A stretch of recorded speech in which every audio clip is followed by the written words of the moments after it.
When I call you in the morning, you tell me everything's alright.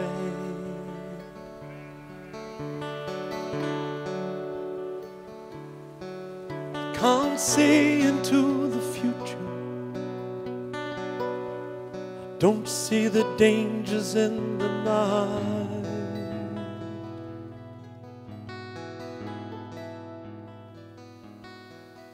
My life has been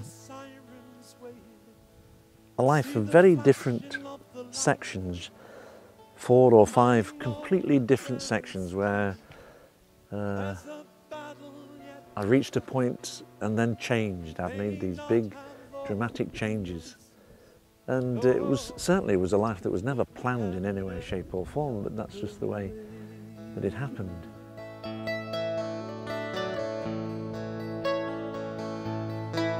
There is an inner peace I'm seeking. There is a lightness in my soul. Well, this is where certainly the singing began, but in South Manchester with my brother Bill, one of my 3 brothers. And we're sat here in front of the church where I began singing as a choir boy. And I can't remember when that was. Can you remember how it all began at the choir? We were 6, you were 6 or 7 years old when they let you join the choir. Right. I remember pestering Mum. Yeah. It was funny because the choir boys sort of went down in height like that. Yeah. There's Arthur, me, Peter, John, you and some really small ones. We had the processions. Whitsuntide. Whitsuntide They were around this area, and then sometimes in Manchester. Into Manchester. We had to walk for miles. Across. Surbiton Castle. Sometimes the banner. Yeah. All Protestant. That's right. No Catholics. That's right. Catholics walked on the Friday, Protestants walked on the Monday. That's right. Yeah. That's right. Never the twain shall meet. Absolutely. Yeah. We were very, very lucky because the choirmaster, Robinson, was classically trained. Yeah. He'd been in a cathedral choir. He was a bank manager, wasn't he? I don't know what he was. He was plenty of money. Yeah. Because a marvellous organist, but a wonderful choirmaster, and he taught us how to sing. And that's one thing you can never say about it. He taught all of us how to sing properly. Yeah. Some of us kept it up. Yeah. Some of us didn't. Oh, that's right. You ought to try sometime. Yeah. Well, I can still breathe properly. I'm not quite sure what. When you get it round down your throat at that age, you remember. Peter and I did, over the years that we were in the choir, we did go to a couple of choir boy schools in the summertime. Yeah. And ended up singing with lots of other choirs in the cathedral in Manchester. That's and all right, that. So we kind of took it that little bit farther. Yeah. But we missed out the greatest money spending operation we had. Christmas time. Carols singing. We used to pinch the surplices and cassocks. And go around the town. And go round here. Didsbury, yeah. Dressed up as we were the choir boys, singing for the choirmaster's benefit. And we used which was, let me tell you what we used to buy him, 100 Players #1 or something like that. Cigarettes. Yeah. And we used to get invited in people's houses because of the few carol singers we could actually sing. That's right. And we looked the part. We looked brilliant, yeah. Angelic. No beard. Little shining faces, it was nice. Yeah. So that's where you started, really. And we were all, the ambition of us all was to leave the choir and do what the rest of the kids do, out of church, into the pub. Yeah. And we didn't. Sounds like a good idea. Let's go to the pub, though. Come on.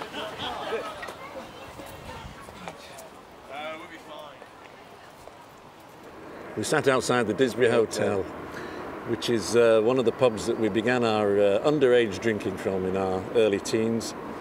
And spent a lot of time in the pub here and the one across the road, socialising in the years before I joined the army. I know I had a few jobs after leaving school. You worked that weren't very good. A sports shop, 2 sports shops. That's right, in Manchester. Yeah. Cooks and the blind guy. Tilsley and Holbrook. Then he worked with that blind guy in Oh, Chorlton. Mr. Clapham. Yeah. In Chorlton, yeah. He used to rob him blind, he did. He used to come up, we had so much sports stuff in our house, unbelievable. And then you worked for van driver. For a car, That's right, yeah, I did. It's like a fancy goods firm, wasn't it? Yeah. And he didn't settle down. Then you came back with some army recruiting leaflets. Yeah. And then you said that somebody told you about joining the Household Cavalry. Is that right? Well, it was something like... No, I went into the recruiting office. Yeah. I've been talking to Dick Cullen, and we both decided that maybe it was a good idea. Yeah. And we said we'd meet in Stockport, Yeah. and he didn't turn up. He obviously had a better idea.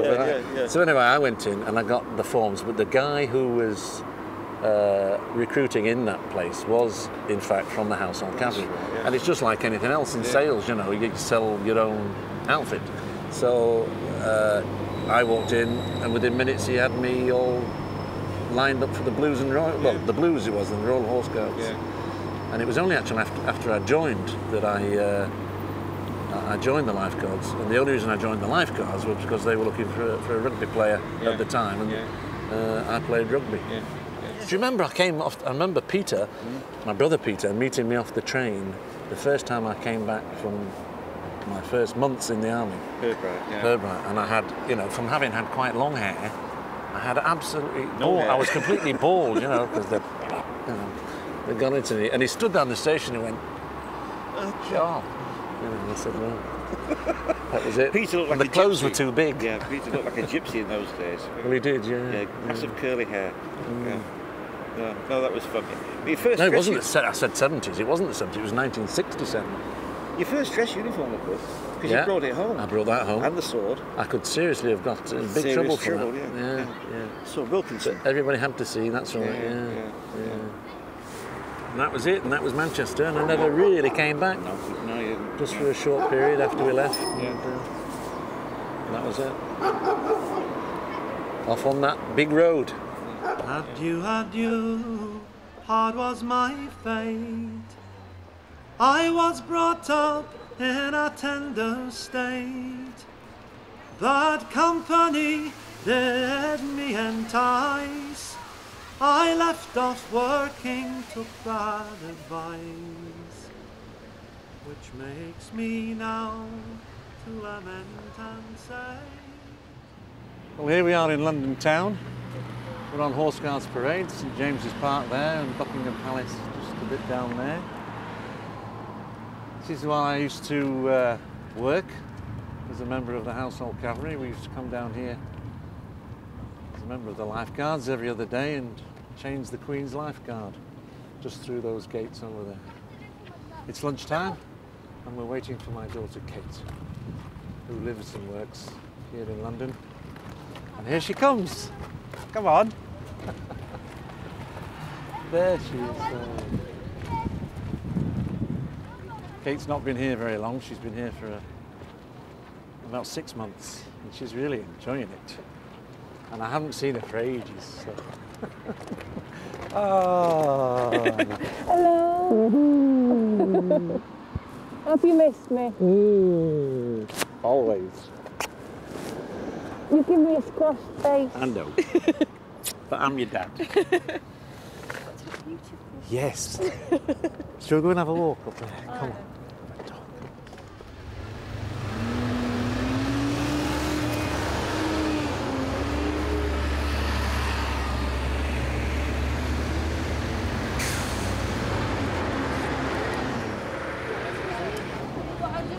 Seems a long time ago now. And all the things I used to think about while I was sat there hour after hour.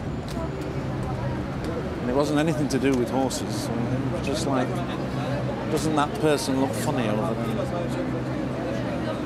I wonder what they're doing here.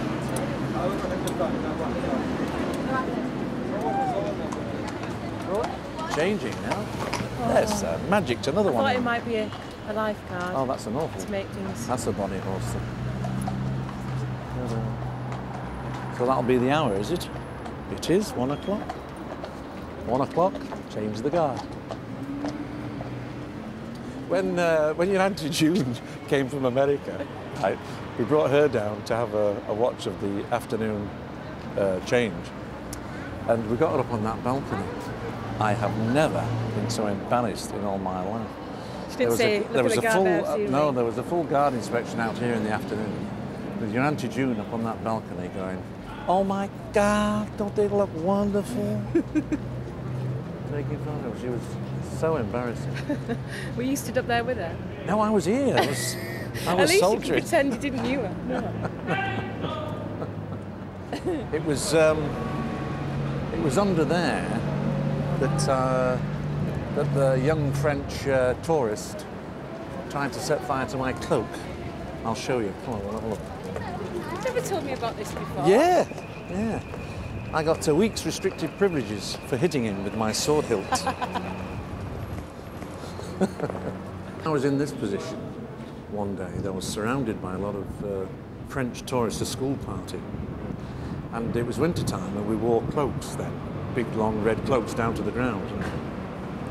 And I was stood here and I was getting a bit irritated because they were being very silly. And after a short while I could smell burning.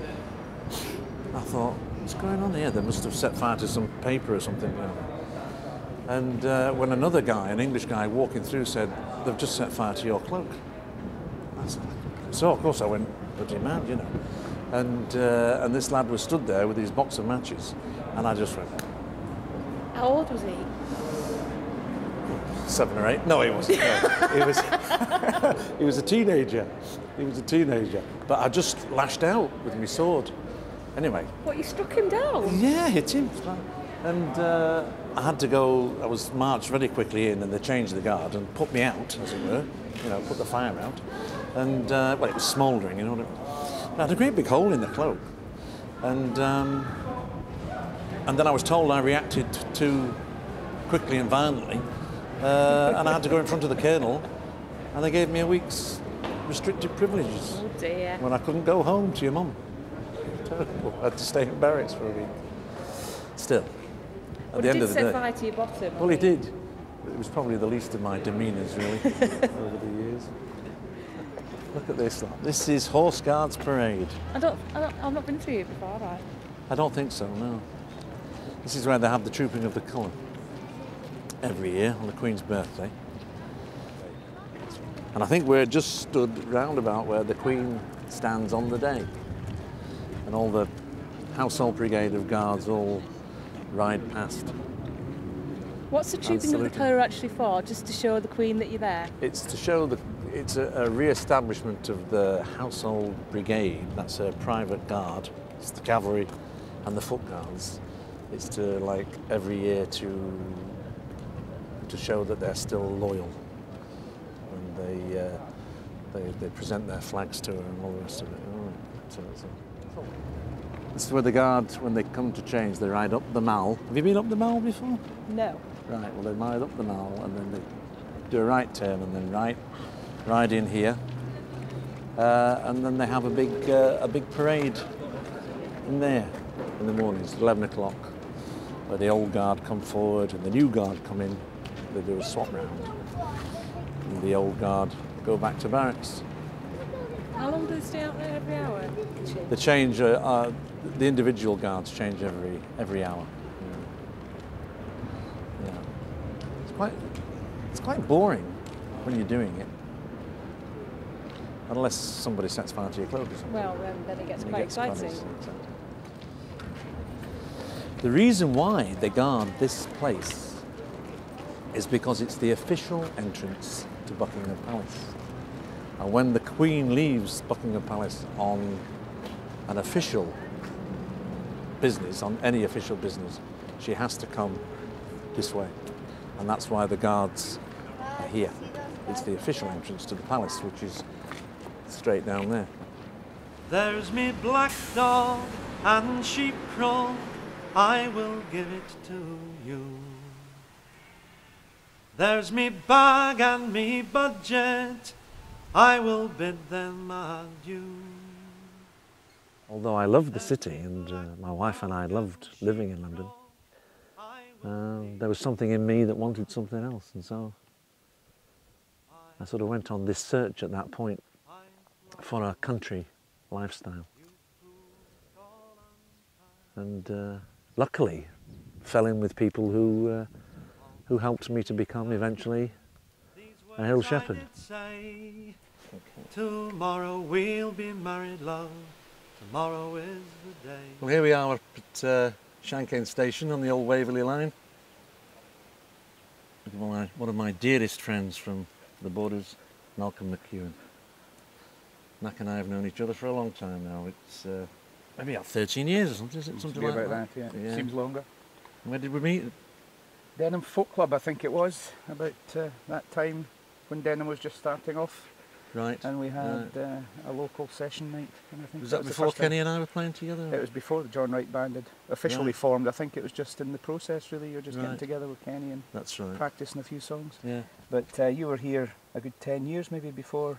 Easily that. I never did find out why you decided to come to this wild area after living down in sophisticated England. Right.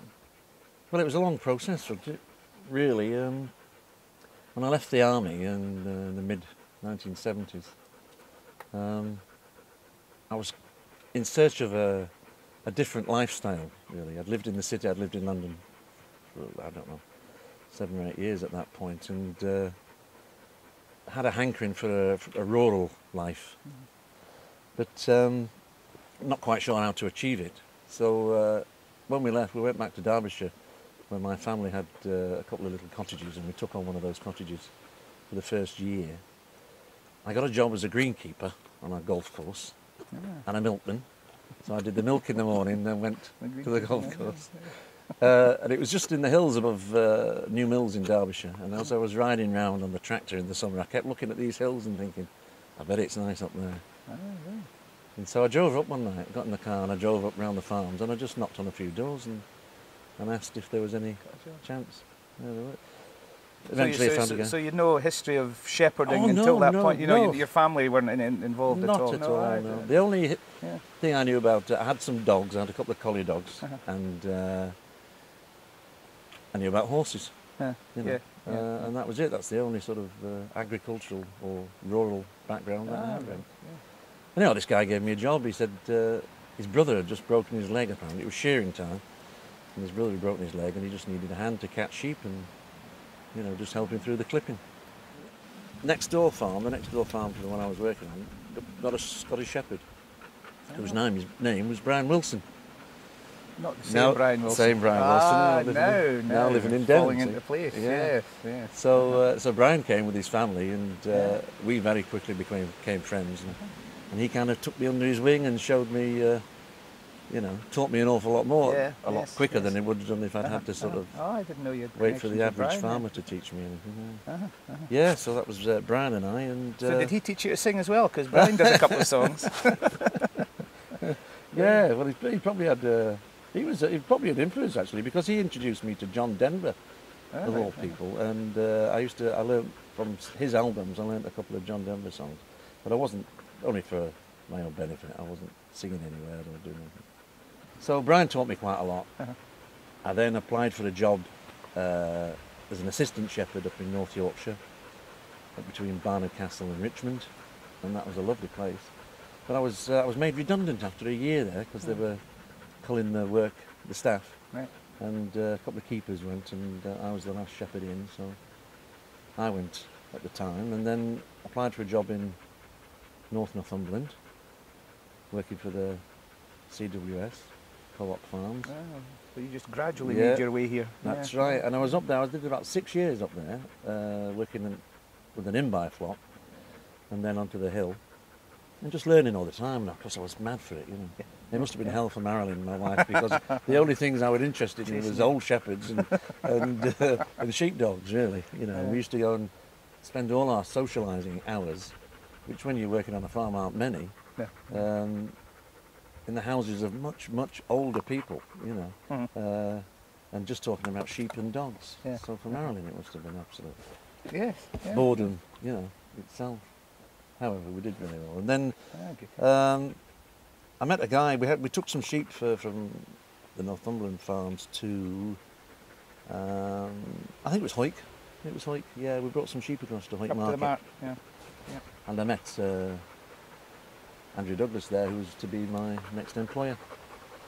And he had a job in the paper, and somebody pointed him out to me, and approached him, and before I knew it, that was me across the border. Yeah.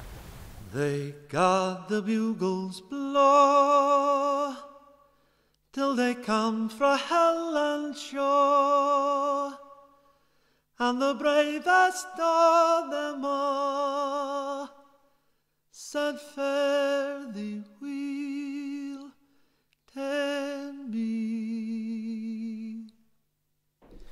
We're here at How Hill Farm in the Borders, not far from Hoyk, with my best friends in this area, Aileen and Henry Douglas. Henry's been a long-time friend of mine, one of the first guys that got me singing when I first moved over the border in 1980, I think it was.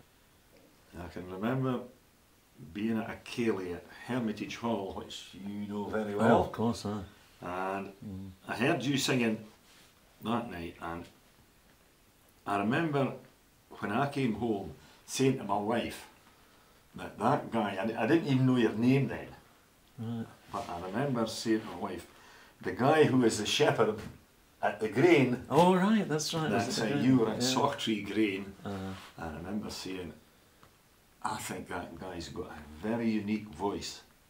You know, I was quite impressed. Were you just there singing that night? I was there singing. Right, you went I was quite impressed by what you sang and the way you sang it and your voice. It was. Well, that was the night I first met Kenny Spears. That's I introduced you to Kenny Spears that night. That's right. Yeah. And I think it. And that was put on by Ellie Ellie Ellis, and Elsa. Elsa Lamette. That's right. Who I saw last week at the Edinburgh Festival. She came to see me. Good. Yeah. And you'd invited Kenny. And it was just about the time when I was thinking of spending that little bit of money on doing a cassette. Yeah. And he was the only guy that I'd met who played guitar. You know, and he seemed to play pretty good to me. So I asked him that night if he would Backy on your first do that. Well, it was a cassette. That's right. Yeah. And then. So that was the only time I saw it. I think we had one rehearsal. I think I went up to you because Kenny lived in Leithen then. Yeah. And we had one rehearsal and then went to the studio. Yeah, I can remember when you had. You started to have visions of bigger things, and I remember discussing it many times with you about giving your work up and going and becoming a professional singer. And I can many a night I've sat in that chair. That's right. You sat over there in the early hours. In the early hours of the morning, and possibly on getting well through a bottle of malt whiskey. I can remember that you were in some doubt. I was, as to what, and I can always remember saying to you that, you know, you should never, in 10 years' time, be looking back and saying, I wish I had done this. No, that's if you feel strongly about it, I think it doesn't matter what you're doing, if you feel strongly about doing something, you should go ahead. I had never any doubt that you would make a success because of the quality of what you sing and the way you can put it over, John. There's nobody can imitate what you do, and I think that's a great thing. There won't be a John Wright tribute band yet then. Well, there's plenty of people sing your songs. Yeah, they don't sing like you. No. And when you sing that song, "She Wears Black Clothes," that does something for me. Yeah, again, I hear other people singing that song, and I immediately think of you. All right. You know, when I hear the song. Yeah. And I also think, my God, I wish John Wright was here to sing that, rather than who I'm listening to singing it. There's a long road before me. I'm trying to unwind the distance and the dislocation are dragging on my mind. I think she might be near me, the girl I left behind. But I realize that I am only dreaming. I could call her on the telephone 100 times a day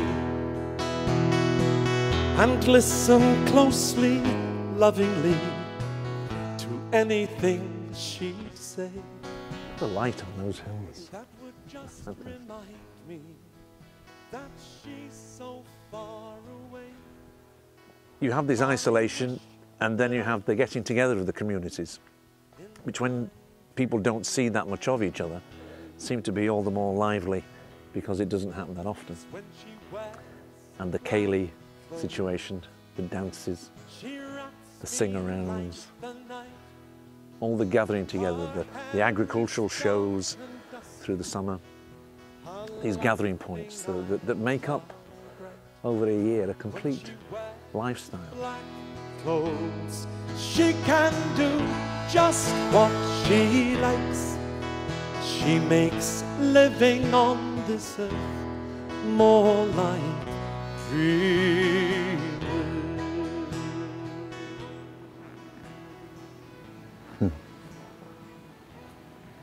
This is the Hermitage Hall, the heart of the community, of this hill community. It's where everybody comes to celebrate anything, or to have, through the winter particularly, meetings, ceilidhs. People come along and sing, dance, play music. From 8 o'clock at night till 4 in the morning. No bar, bring your own drink. Sometimes there's a bar. Gentlemen go round the back. There's a ladies' toilet. It's just a wonderful place. It has marvellous memories for me, this place. And it's where I first met Henry Douglas. And it's where Henry first heard me sing. It's one of the first places that I sang when I came across from the Northumbrian side of the border. Lots and lots of very fond memories of this building. And I suppose in lots of ways it was the start of a new life, on top of all the other ones that I've had. Hermitage Hall.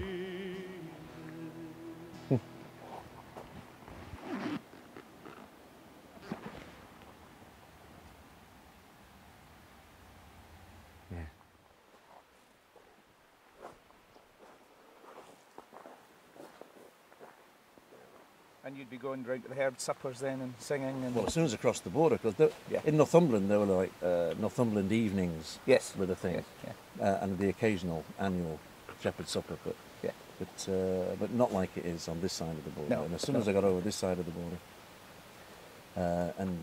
it was the postman heard me singing, Billy Thompson. Oh yeah. And just heard me singing around the farm, you know. And he said, "You have to come down to a ceilidh," so, and that was the beginning of that. Yeah. Sang around the ceilidhs for a good while. And then the Hermitage Hall. Sold that horse, got some money, made a cassette, and that was the beginning of it, really. Yeah. Gosh. And then you must have started touring fairly early after that, to Holland and Germany. Well, I made those two little cassettes. Yeah. The first one on my own, the second one with Kenny. Right, yes, and then you did Ride the Rolling Sky. Ride the Rolling Sky, and that got sent out by the record company. And you started touring after that? Dave Cheney phoned us from Holland, and and off we went. Kenny was teaching at the time, and I was at that point working for myself as a contract shepherd, so I could.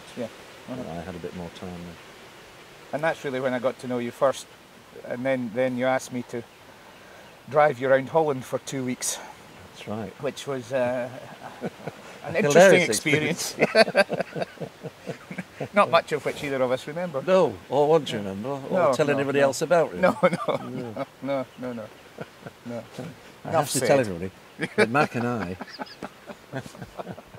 shared a wonderful four-poster bed Oh, in Zwolle. Yeah. In Holland. Lovely But, hotel. Beautiful, beautiful. But and that was because the rest of the band said that both of us snored far too much to be able to sleep with. So we slept on the same bed. We both snored, and neither of us had any complaints, did we? I can say it was one of the best Night's breakfasts sleep. I've had. I'm so pleased to see the morning. It was good. It was a good tour, that was. Sit down. Yes, mate. Good. Yeah.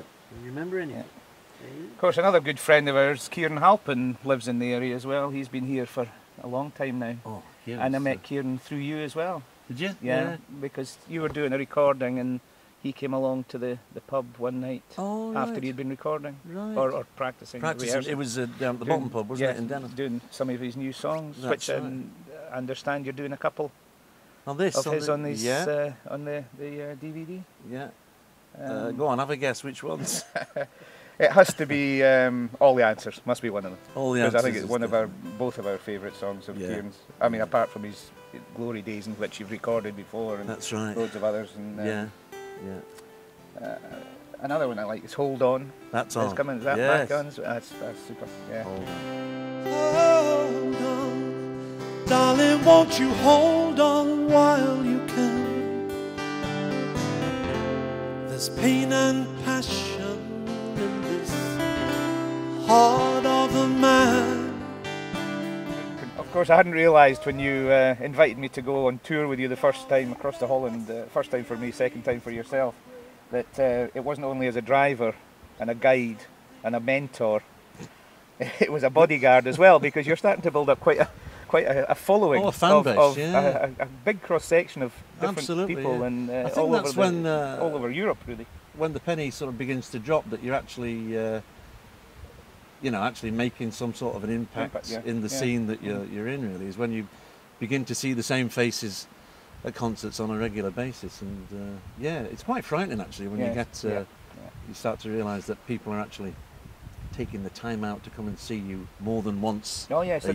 And they're quite positive. They wanted to see you backstage as well. You know, if you're needing sort of 10 minutes to recover and they're battering on the doors to get in. You know, I have to tell you this story that I don't think I've ever told you, but it's really epitomised. Is this a good time? It's a good time. It's a good time.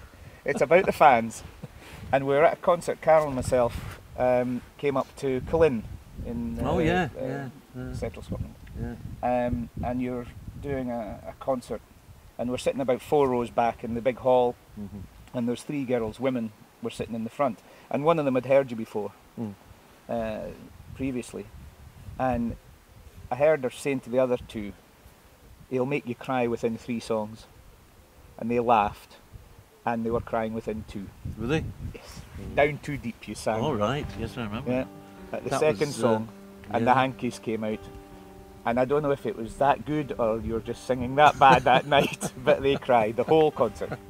And that's the effect you have. No, it does. It's been very emotional. Another day almost gone. It won't be long till you're out of here. You can soon be home. Just thank God it's Friday night. I know a little bar where we can disappear right out of sight. 'Cause you don't laugh like you should. You don't smile like you should. For life has torn the ground from underneath your feet. And I can't reach you 'cause you're down too deep. Gosh. Well, we're up the Manor Water in Peeblesshire, still in the Scottish borders. And I'm here with my friend Keith Lomas. We've been friends for a long time. I forget what year it was that we met. It must have been in 91 or 92 or something like that. It must be, at least that. 15, 16 years ago, it's got to be. Was it before the first CD? Yeah. Was it? Definitely. Yeah. Well, it was because... You had a tape, you'd made a tape. You made a tape. That's right. Yeah. And I met you the night that I met Kenny. Do you know I didn't know that? Yeah. I didn't know it was the first time you met Kenny. Ellie Ellis's. Yeah, at Gordon Arms. Yeah, yeah. No, I didn't know that. I didn't know it was the first time you met. No, I hadn't seen any of you before. And then I met Kenny a couple of weeks later. I was saying about this with Mac last night. When he was invited by Henry Douglas to do a Burns supper, at which I was also invited to sing. And that's the second time I saw him. But the first time was up. Do you know what? The Gordon Arms. It always been on my mind that you'd already had an association with Kenny on that night, because I can remember the night well. Yeah.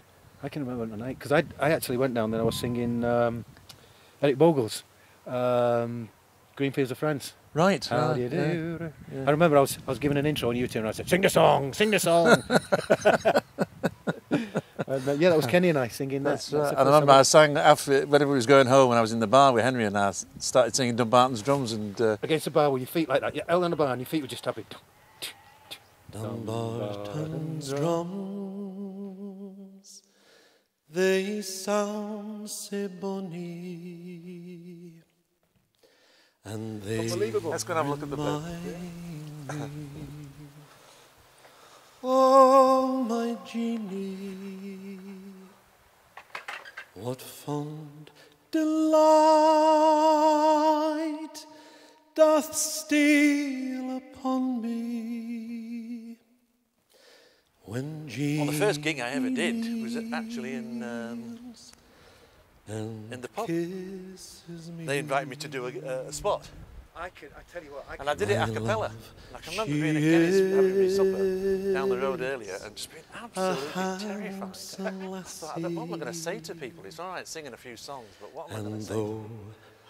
But I actually had a really good night, and I just sang a chorus song. But Kenny got up for a couple. I tell you, I have a lovely one memory. day she'll be you were the one that I wanted to sing. Cat's lady. I can't believe this. Yesterday, When tonight, Alan Taylor. And now he's a mate of yours now, Big isn't mate, yeah, amazing. And the guy from does all the folk on the radio, he was there as a Dumbarton's drum. Oh gosh, They Archie sound Fisher, yeah. I remember you stood by last night, dipping toes. And now look at you, Will Fame. Couldn't believe it. Here's the band. Oh, my Jeannie.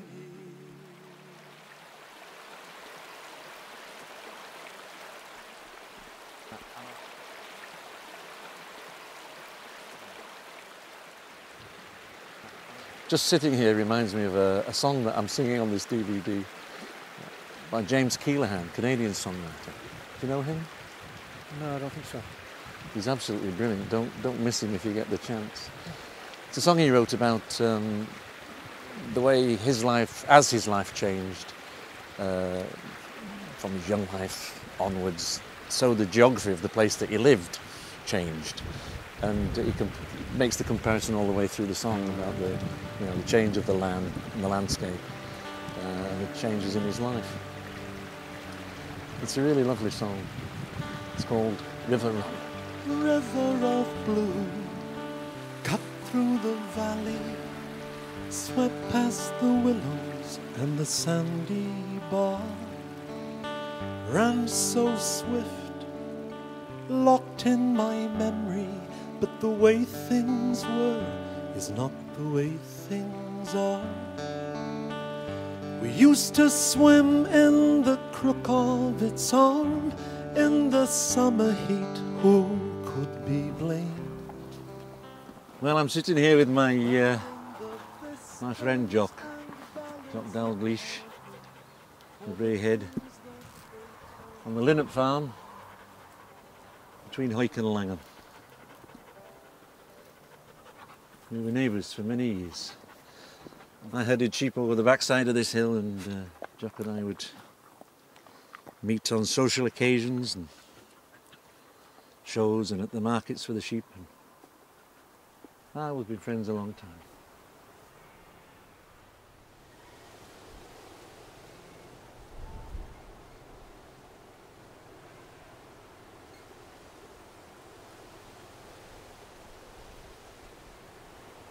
Let's away and have a cup of tea. Not about that. Come.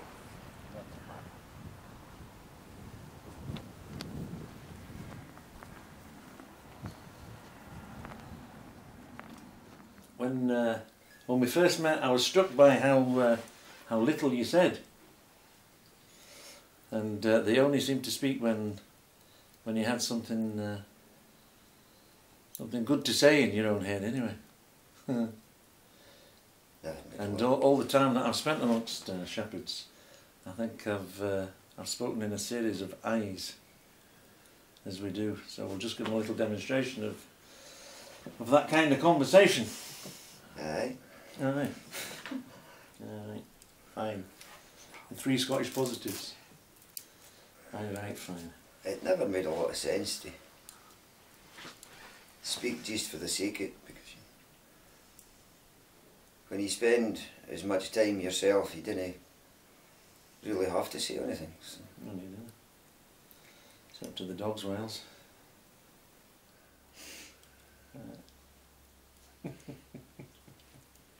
Because you can never deem to be arguing if you say aye. That's true.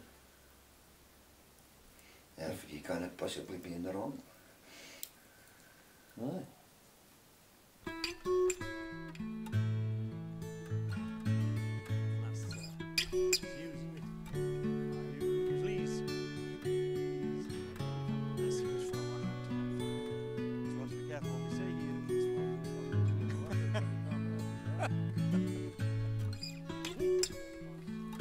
Misty eyes on a misty day, come across a place like this along your way, and you walk right into that sweet and tender track, and you're lost and found and there ain't no turning back.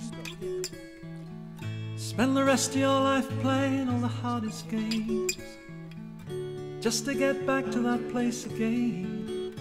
And the memories, oh how they stick to you. There ain't a thing, not a single thing you can do. I'll chisel him,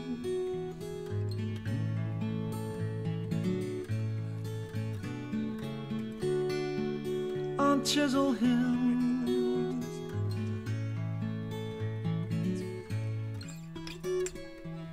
I've been 10,000 miles from this place and seen it elsewhere. I woke up happy thinking that I was there. It's the place I love, it's where I want to be, and I won't give up until I get to see a little something in there to call my own. Pass the time of day and head on home. Evening shadows on a dry stone wall, and the night comes in and the alehouse calls. Happy I will be when the road goes no further than what I see.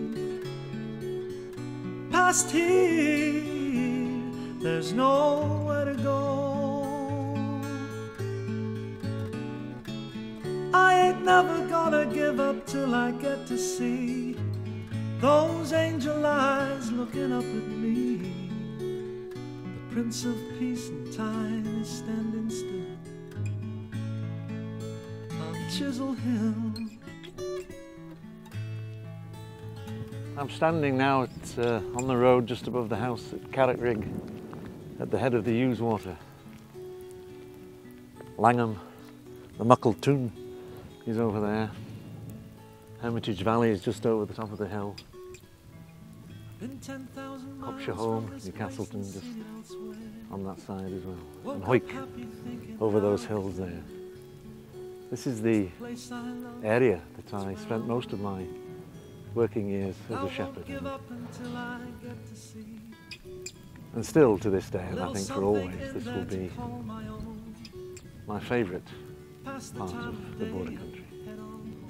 I remember one morning in 1993 when I got on a horse and rode out to that little grassy knoll over there by the black cattle.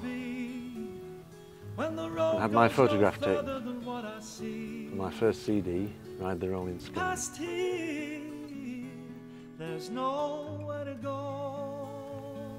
It was a good morning and the beginning of a massive change in my life. Those angel eyes looking up at me. Prince of Peace and Time is standing still on Chisel Hill.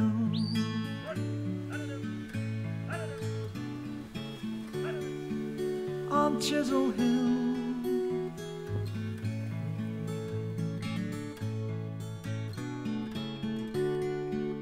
On Chisel Hill.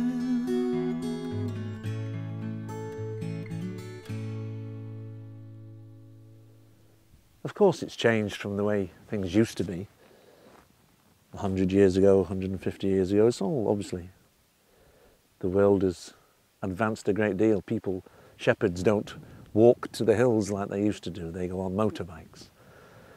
I used to ride a horse. I was lucky that I could and that I could ride around these places.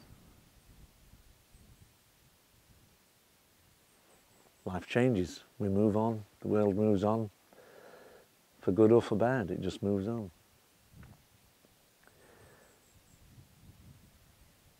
And I'm very glad that I had the opportunity to live and work here.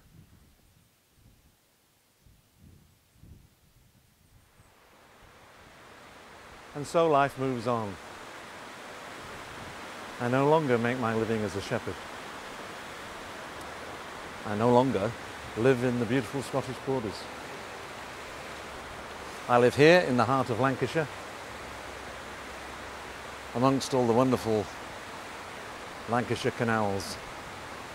A very beautiful place in its own way. I make my living now as a singer and travel to wherever people ask me to sing.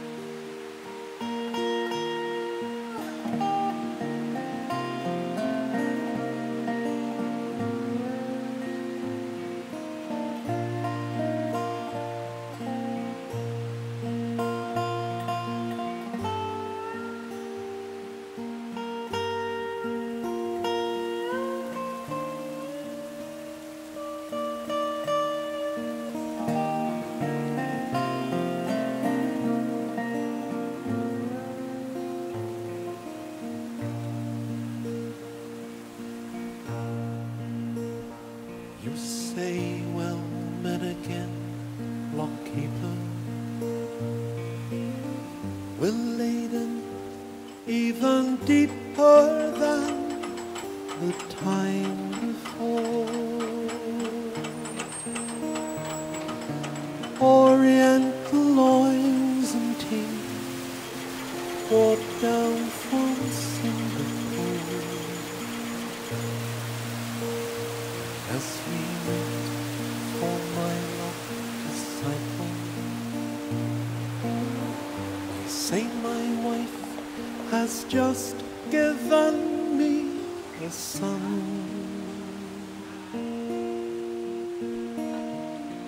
A son, you cry, is that all that you've done?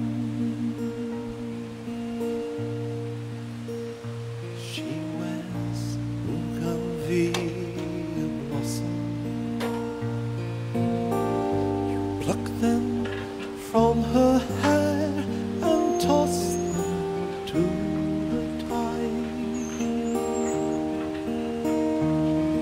Sweep her in your arms and carry her. Is this the end of the story? I doubt it, and I hope not. We'll see you again, somewhere down the road. Her moonlit eyes grow bold and wise through the tears, and you say, how could you stand to leave her for a year? Come with me, you cry, to the Southern Cross rides high upon your shoulder. Come with me, you cry. Each day you tend your luck. You're one day older, while your blood grows colder. But that anchor chains a feather, and with it you are tethered to the foam. And I wouldn't trade your life for 1 hour